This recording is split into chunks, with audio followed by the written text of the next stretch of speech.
नागदा में 21 साल के युवक की कोरोना पॉजिटिव रिपोर्ट आने के बाद उज्जैन कलेक्टर ने शहर में कर्फ्यू लगा दिया गया।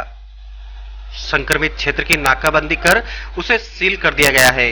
युवक के सभी 9 परिजनों को उज्जैन में आइसोलेशन में रखा गया।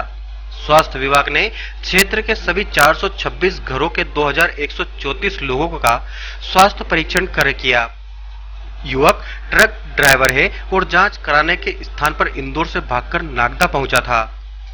उज्जैन सीएमएचओ कार्यालय से सोमवार रात 12:30 बजे बीएमओ डॉक्टर कमल सोलंकी को नागदा निवासी गोलू उर्फ मोहसिन पिता अनवर शाह उम्र 21 वर्ष की रिपोर्ट पॉजिटिव मिलने की सूचना मिली थी। इसके बाद प्रशासन ने रात में नई दिल्ली किरण टाकीज के पीछे क्षेत्र के गली नंबर 1 क्षेत्र को क्वारंटाइन घोषित कर सील कर दिया गया। युवक के परिवार के 9 लोगों के साथ उसके एक मित्र को भी उज्जैन जिला चिकित्सालय भेजा गया है। मंगलवार सुबह 10 बजे शहर में अनिश्चितकालीन कर्फ्यू लागू कर बाजार बंद कर दिए गए। क्षेत्र के लोगों के अनुसार मोहसिन 1 अप्रैल की रात में ही इंदौर से भागकर आया था। इंदौर में उसके साथ रहने वाले 2 दोस्तों में कोरोना संक्रमण मिला। जब इसकी जांच का नंबर आया तो ये वहां से भागकर नागदा पहुंचा। इसके बाद इंदौर निवासी किसी परिचित ने ही मोहसिन के पिता अनवर को कॉल कर यह सूचना दी कि उनका बेटा जांच कराने की बजाय वहां से भाग खड़ा हुआ है। परिचित की सूचना पर पिता ने गौर किया तो पता चला मोहसिन को पेट दर्द की शिकायत है, साथ ही वह हाँफ भी रहा है। इस पर पिता जबरदस्ती बेटे को लेकर सरकारी अस्पताल पहुंचे थे। क्षेत्र के निवासियों ने यह भी बताया कि मोहसिन को अस्पताल ले जाने पर मां और दादी के घर में काफी हंगामे भी किया गया।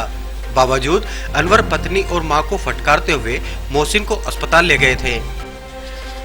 बीएमओ डॉक्टर कमल सोलंकी ने बताया गोलू ट्रक ड्राइवर है। वह इंदौर के चंदन नगर से ट्रक में बैठकर 1 अप्रैल को नागदा पहुंचा था। 4 अप्रैल को उसे तकलीफ होने पर रात 10 बजे वह अस्पताल पहुंचा। इसका उपचार डॉक्टर समन कुरैशी ने किया था। गोलू को सर्दी खांसी और फीवर की शिकायत नहीं थी, बावजूद उसे सांस लेने में दिक्कत हो रही थी। इस पर उसे तत्काल जिला अस्पताल रेफर किया गया, जहां मामला संदिग्ध होने पर सैंपल लेकर जांच के लिए भेजा गया था। डॉक्टर सोलंकी के मुताबिक उसका परिवार रविवार रात को भी अस्पताल जांच कराने पहुंचा था, लेकिन अस्पताल बंद होने से लौट गया। गोलू इंदौर से आने के बाद घर पर ही रहा, लेकिन उसके परिजन के संपर्क में 30 से अधिक लोग आए हैं, जिनकी तलाश पुलिस द्वारा की जा रही है। स्वास्थ्य विभाग के अनुसार संक्रमित युवक के परिजन दूध डेयरी और सब्जी मंडी में भी आते जाते रहे हैं। दूध डेयरी संचालक की पहचान हो गई है, लेकिन सब्जी व्यापारियों की पहचान अभी नहीं हो पाई। मोहसिन के पिता अनवर का गली नंबर 1 में ही 2 मंजिला मकान है। नीचे के हिस्से में अनवर परिवार सहित रहता है। ऊपरी मंजिल पर मोहसिन के चाचा बाबू शाह रहते हैं। प्रशासन को मिली जानकारी के अनुसार बाबू शाह का बेटा आमिर उम्र 16 वर्ष को मोहसिन के सबसे ज्यादा पड़ती थी। दोनों दिन भर साथ घूमने के साथ अक्सर रात में एक साथ ही सोते भी थे। बताया जा रहा है आमिर का क्षेत्र के कई लोगों के घर में आना जाना है। ऐसे में स्वास्थ्य अमला अब ऐसे लोगों को चिन्हित कर रहा है जिनके घरों में आमिर की आवाजाही बीते दिनों में सबसे ज्यादा रही है। संक्रमित युवक के आसपास रहने वालों पर विशेष नजर। कोरोना पॉजिटिव मोहसिन के घर के पास गोवर्धन विश्वकर्मा, फिरोज पठान, मामूर खां, गणपतपुरी, सतीश बोरासी, अयूब खां, मयूर खां, राजा बाबू रहते हैं। स्वास्थ्य विभाग द्वारा इनकी प्रमुखता से जांच की गई है। संबंधित परिवारों के सभी लोग अभी स्वस्थ हैं।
कोरोना पॉजिटिव है तो सर वो किस एरिया का बंदा है और सर कब उसकी सर जांच रिपोर्ट आई?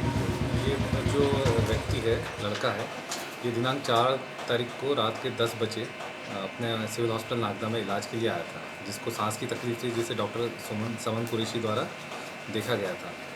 उसके द्वारा बताया गया कि मुझे सांस में तकलीफ है, जिसके लिए मैडम के द्वारा प्राथमिक उपचार करके 108 के द्वारा उज्जैन भेजा गया हमारा। और कल रात को 11 बजे रिपोर्ट आई पॉजिटिव थी, और उस रिपोर्ट के आधार पे हमारे द्वारा उस एरिया को, क्योंकि एरिया जो बोलते हैं नई दिल्ली नागदा का ही एरिया है, तो उसका जो रहना वहीं का था, तो उस एरिया को हमने सील करके उसके जो पूरे परिवार के जो 9 सदस्य थे उनको आइसोलेट करके उनको यहाँ से उज्जैन के लिए जांच के लिए रवाना कर दिया रात में इसके सुबह अलावा 4 सर बजे। और भी लोग ऐसे मिले हैं कि जो बिल्कुल, हाँ, इनको इसके भी संदिग्ध कांटेक्ट मिले में, हैं? हाँ, इसके कांटेक्ट के 1-2 लोग थे जो यार दोस्त हैं इसके खास, उसको भी मैंने आज भेजा है दिन में। और कुछ लोग जो इंदौर से आए वो भी संदिग्ध थे कुछ, तो आज दिन में भी 7 लोगों को भेजा है। सर ये जिन लोगों को भेजा जाता है हाँ, उन लोगों की रिपोर्ट सर कितने दिनों में आ जाती ये है करीब सर? 2 या 3 दिन लगते हैं, क्योंकि ऊपर कितना लोड है ये हम नहीं बता सकते, क्योंकि रिपोर्ट उनके पास भी काफ़ी सैंपल जा रहे हैं, तो समय लगता है उसमें कई बार। सर पूरी एरिया को की जांच दल जो स्वास्थ्य विभाग हाँ, का लगा है इसके सर कौन कौन सी टीमें लगी हैं और बिल्कुल, किस हमारी 2 टीमें लगी थी आज, क्योंकि उस एरिया को कंटेनमेंट घोषित करके उस एरिया को सील कर रखा था, तो उसमें हमारी 2 टीम ने आज दिनांक को 700 लोगों का परीक्षण किया है। बाकी का जो बचे हुए गली हैं उनका कल किया जाएगा।